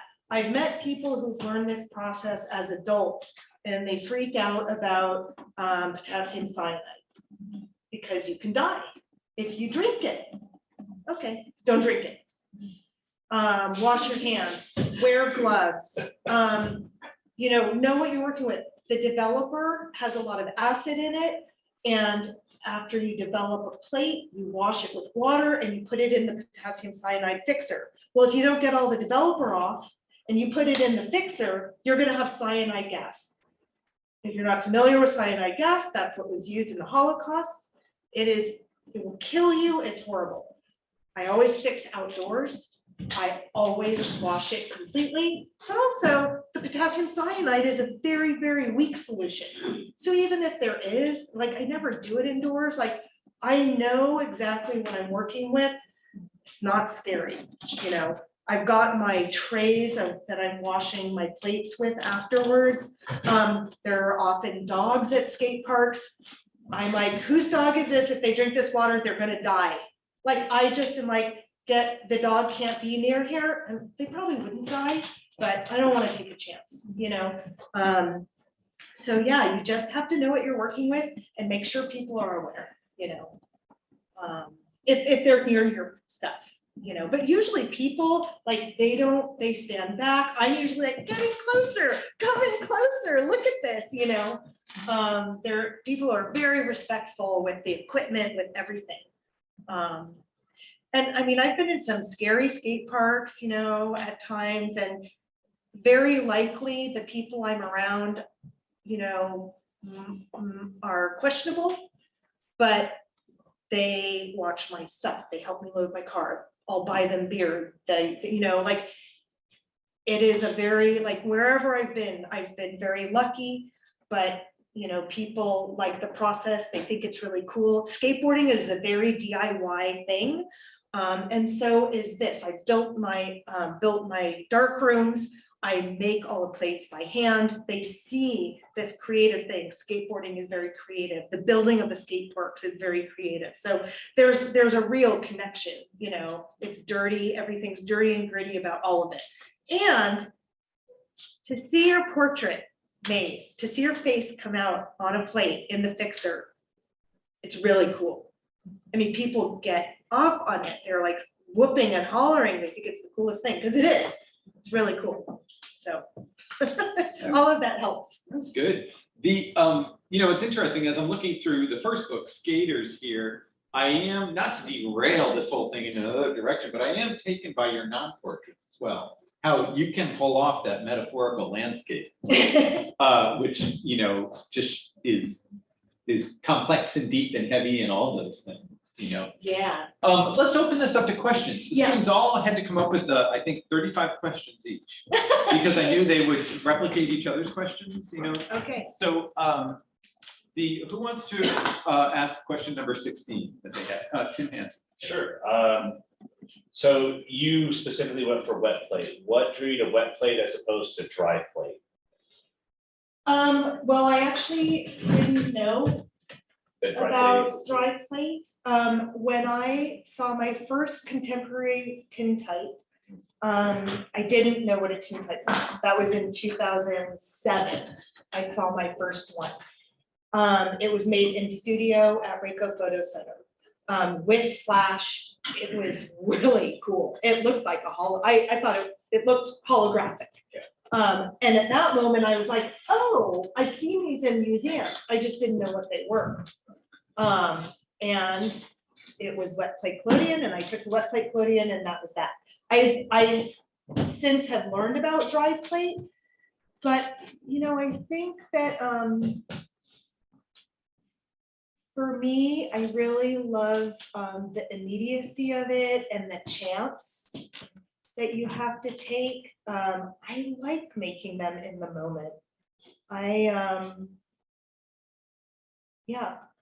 I actually was gonna try dry plate just to see what it was like, and I have the chemistry to do it. I've had it for like 5 years. I haven't done anything with it. I have a 4x5, and I've been tempted to go into Glass Key and get the dry plate. You that should. they have, just to See, check it out and see what they look. Why not? like about. you should totally do it.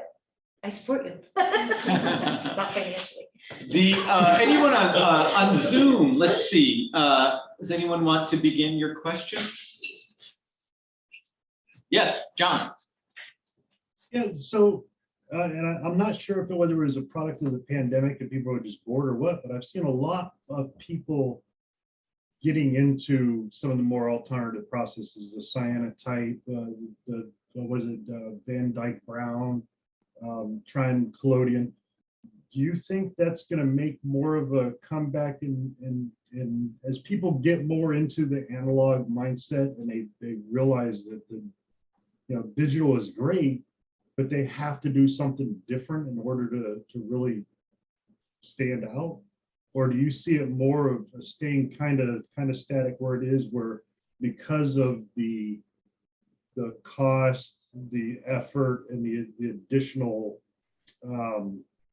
I guess stuff, it's going to stay more kind of static where it is, where there's a few people that are really good at it, and there might be once in a while some people trying it, but it's not really going to be anything that kind of gains traction?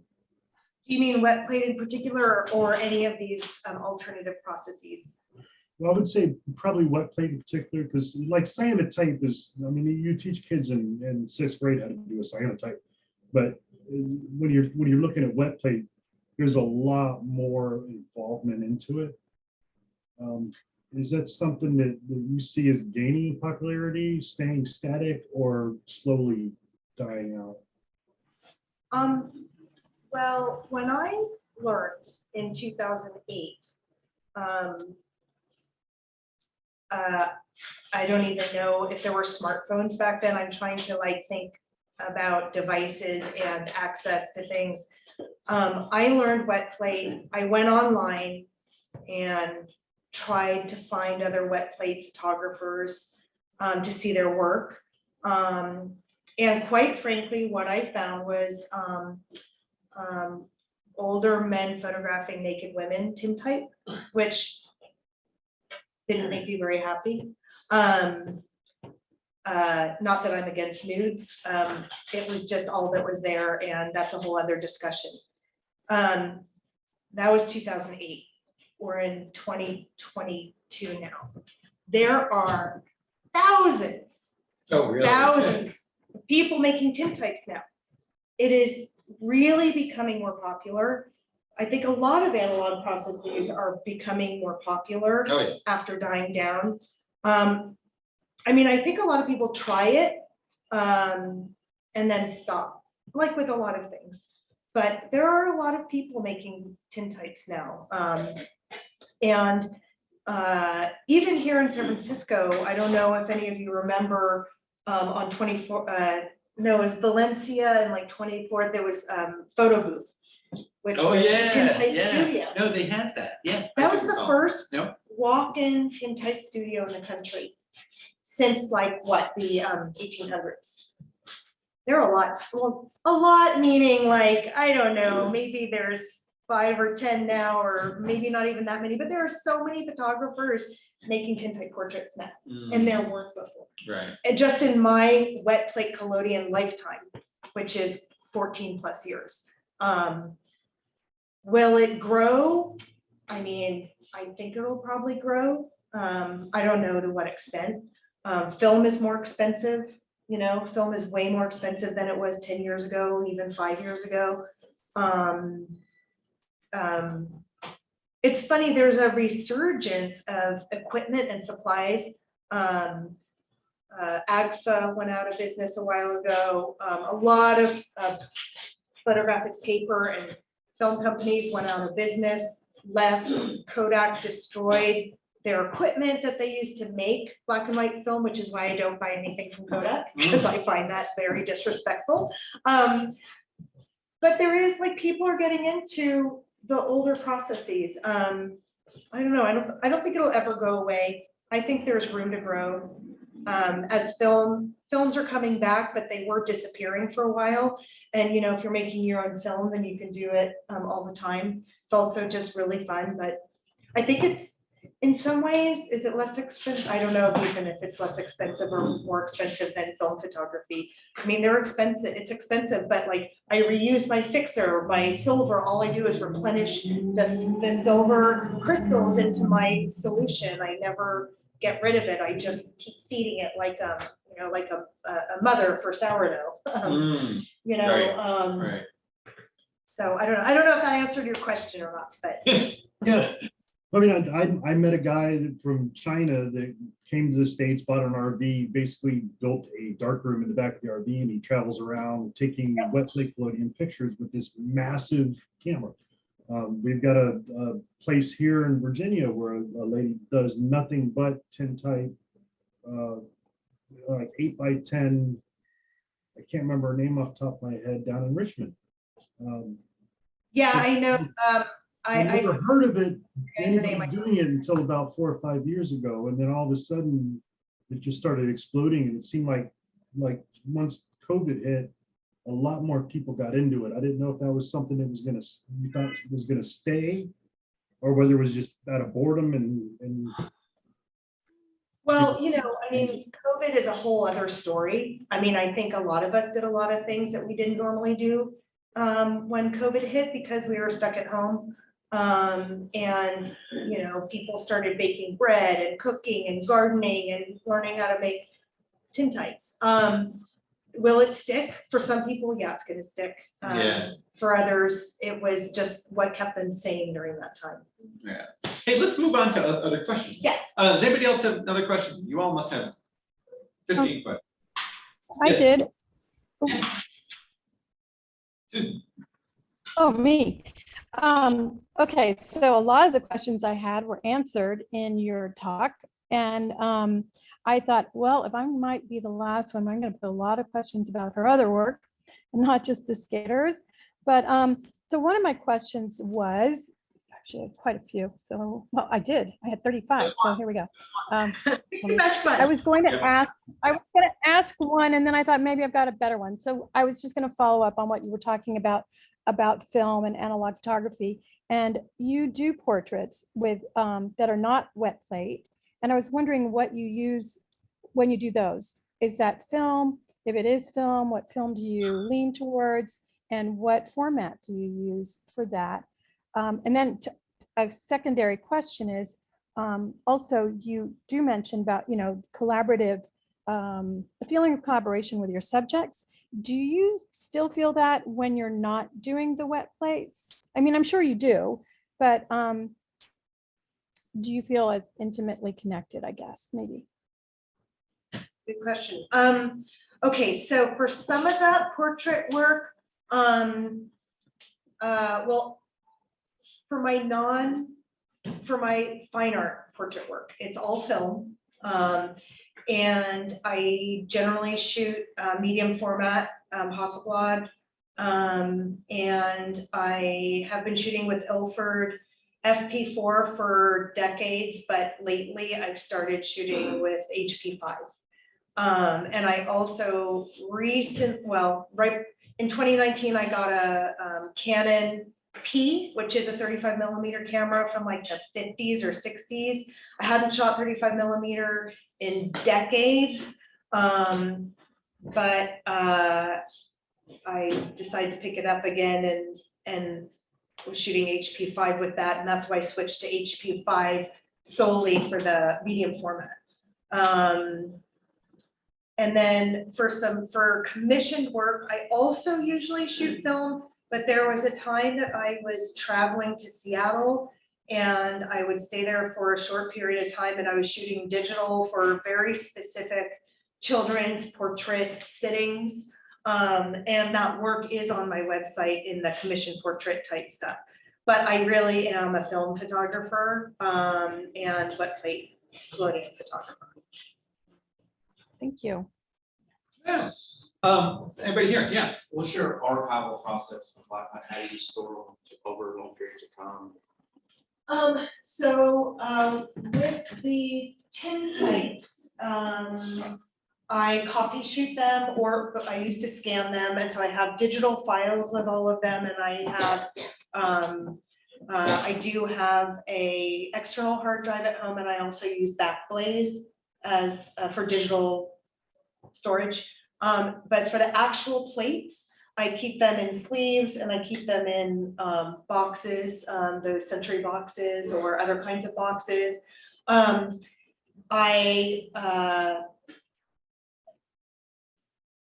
varnish them, although they're not varnished immediately afterwards, and the varnishing helps protect them also, because all the silver does oxidize over time. So, you know, you always think about like archival, like letting things breathe and letting them have air, but you kind of want to suffocate the tintypes. You don't want them to have any access to oxygen to preserve the silver. What's copy shooting, you said?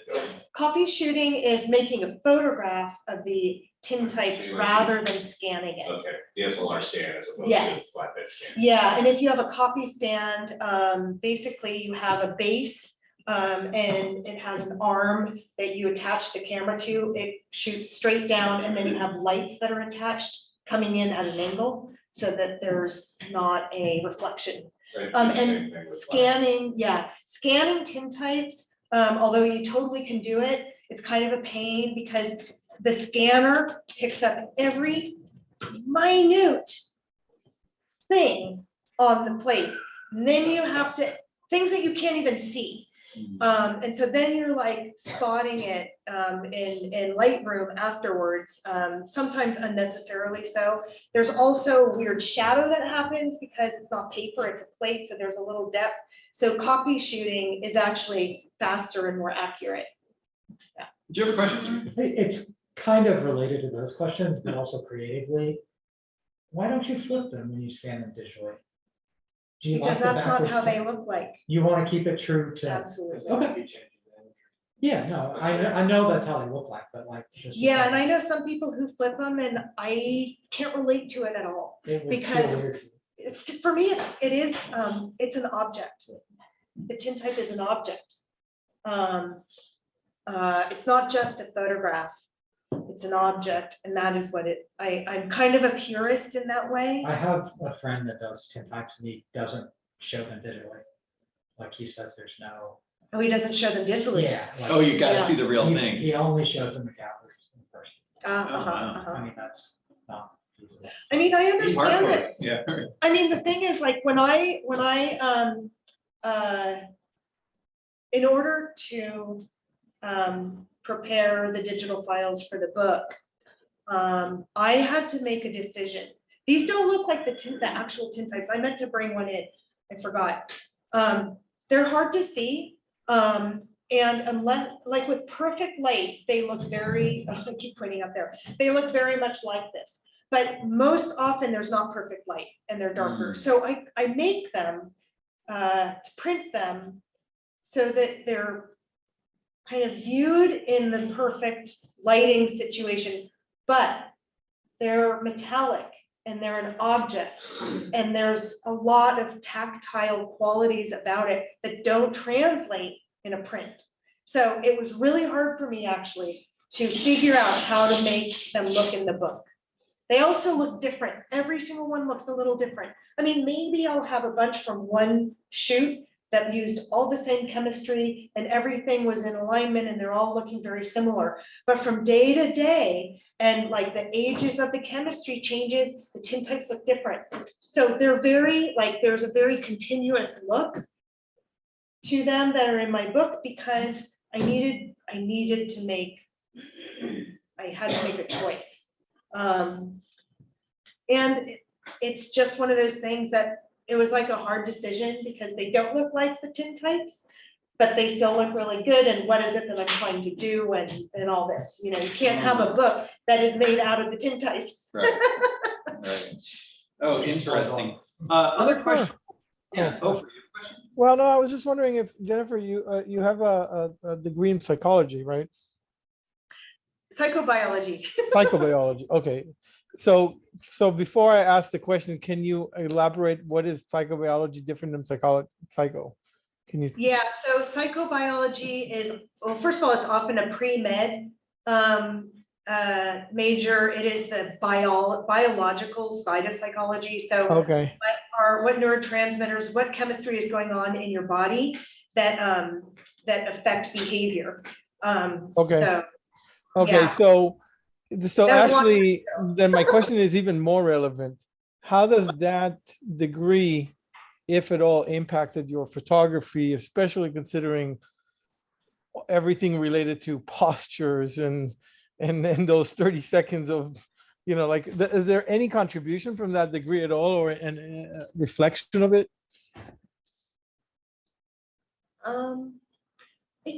I don't think so. I think technically, yes, because of all the lab that I had in college. I mean, it was pre-med. We were in the lab all the time. You know, we were dissecting things. We were. Oh, so more on the development. I was just wondering more Yeah.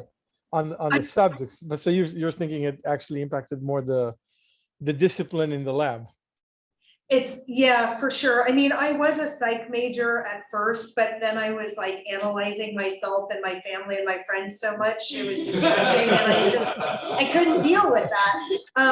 But I mean, I'm a sensitive person. I pay attention. I look at people. I look at their expressions. I I don't try to make waves. I mean, I've actually had to learn to be more, I don't know, I'm just very in tune with people.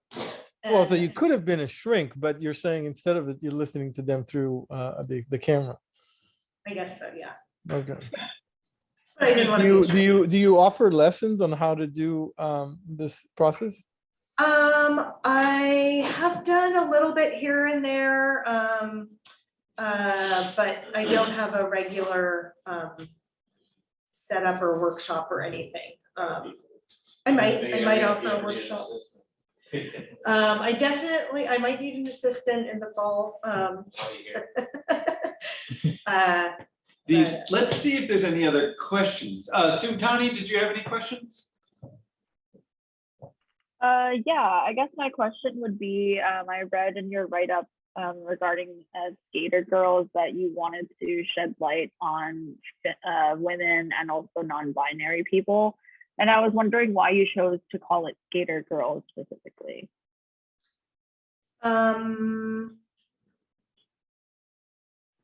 Well, I think probably because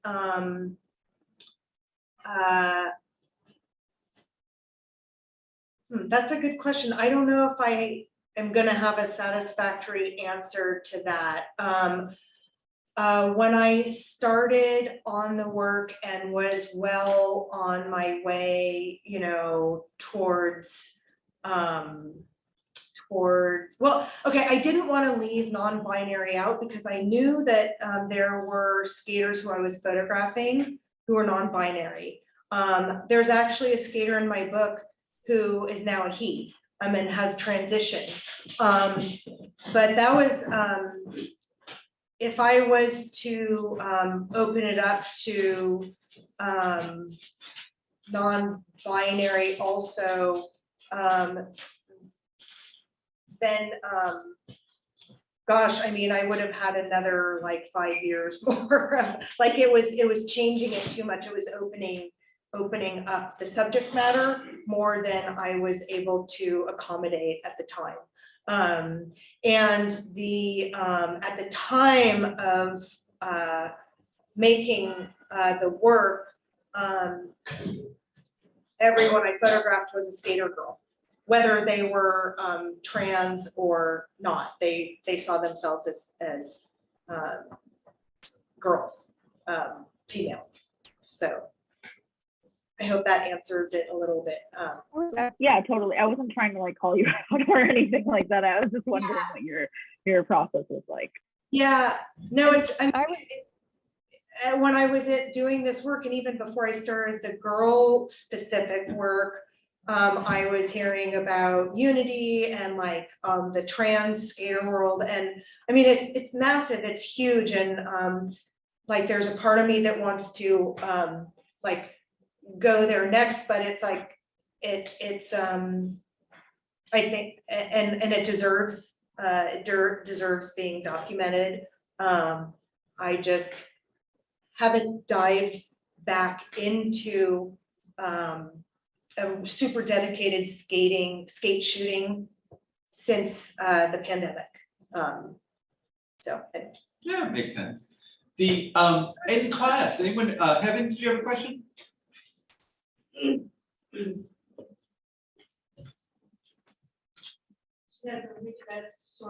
Oh. Yes, you can't talk I'm right sorry. I didn't mean to put you on the spot. You can pass. If you I think she has a question.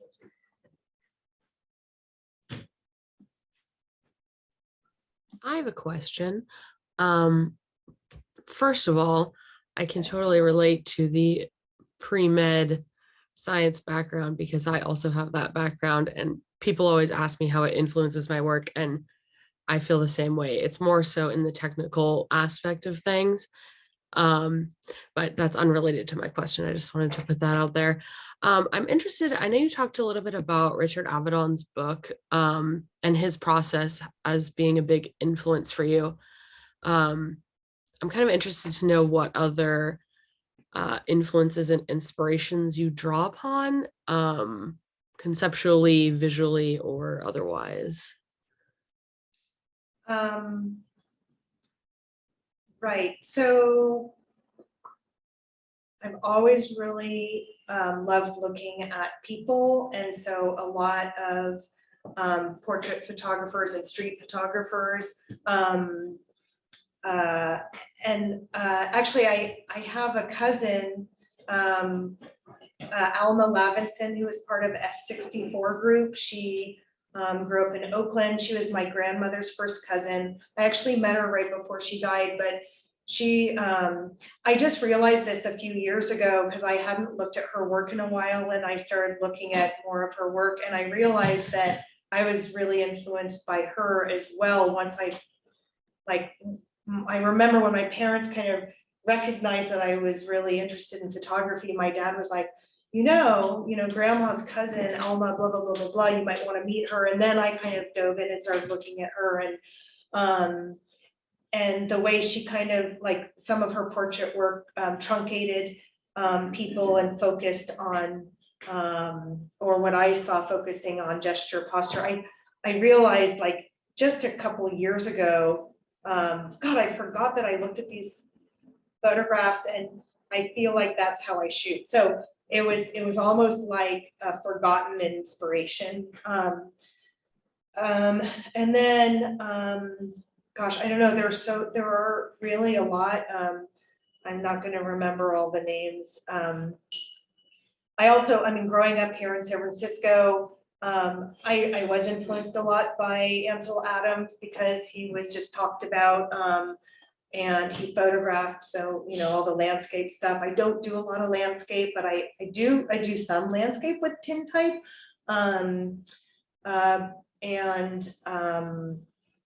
Dorothea Lange, for sure. I mean, I just spent a lot of time looking at all those portraits and photographs when I was young. That really was where a lot of my inspiration came from, because now, like, we were talking about this earlier, like looking at pictures so quickly now, but when I was young, whatever, like, books were at my house growing up, and photo albums, actually, I would just look through family photo albums all the time. My family, my great aunts' photo albums, my friends' photo albums, because, you know, it used to be a thing that you would actually have a photo album with photographs in there. And so it wasn't even necessarily famous or known photographers, it was photographs, period. And just like, you know, you play a record and you pay attention to the lyrics or look at all the photographs on the album cover, it was the same thing with books growing up and just staring at those. So I know there are more names out there right this second. I can't remember, but hopefully that helps. Good. Heavens, question. Was, did you have any workshops coming up? I don't at the moment have any workshops coming up, but I have been thinking about offering something, but not right now.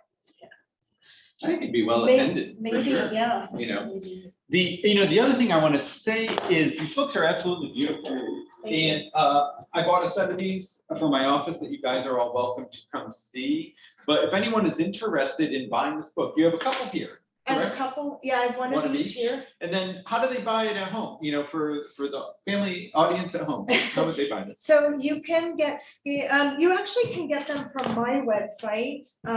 You can also support your local independent bookstores.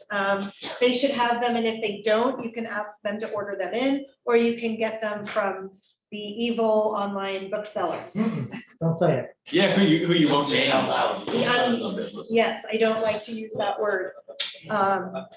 Or from Daylight Books, directly from the publisher. Oh yeah, Daylight Books is a friend of AAU here, Yeah. and we've collaborated with them on various. And things. I personally, so the way Daylight works is you pay them a lot of money and you get a certain allotment of books to sell. So I actually have a lot more of the Skater book in my possession. I only have a few more copies of the Skater Girls, but they are, anyway, if you order them from me, I can sign them. If you happen to order them or get them from a bookstore, whatever, and you want me to sign them, I sounds kind of weird to say that, but I'm happy to do that too. Very If nice. anyone is interested. Jenny, Oh. is this your, like, do you do this as like part-time, or do you, I mean, because obviously you're selling your books. Is it full-time, or do you have another job that you do as well? Oh, yeah, I'm a catering chef. I can't support myself on photography. I also do commission portraiture. So I have, I've been having portrait, tintype portrait salons. I started doing that this year actually, and commission portraiture, you know, generally tintype, but I also do some film. But the tintype is, I do love doing that, but yeah. I mean, the utter freedom, I mean, I always love to know what people do for a living, photographers, because I remember there was a point a couple years ago where every single photographer I loved did not work as a photographer and their book was self-published. You know what I mean? Yes. And I remember thinking, man, the terrain has changed, you know? And would you say it's, I mean, you have utter freedom. You do not have to take a picture of something you don't want for your photography. Yes, I do not, that's correct. I'm not a commercial photographer. I don't get assignments like, you know, you do that work. I actually I kind of have hoped that someone would recognize the value and of my portrait work and hire me to do some kind of commercial photography. Oh, yeah. And the utter consistency of it, that you can nail that shot consistently. Yeah, it's hard though. I mean, I think it's hard for the masses. I don't know, it is complicated. Who knows what they're thinking? And I know that there are photographers, established editorial photographers and whatever, who will learn the process and then do the tintypes. And it's like, why not find those of us who do it already? Absolutely. But you know, whatever. Yeah, you gotta play the game of the commercial game to get that thing to open up. Yeah. So I think we should wrap this up. We should let you go. You've been more than generous, more than entertaining. And I loved your work before, but you really brought us into your creative process and your passion for this. Totally inspiring. Thank you. Totally inspiring. Thanks for having me. Yeah, thank you.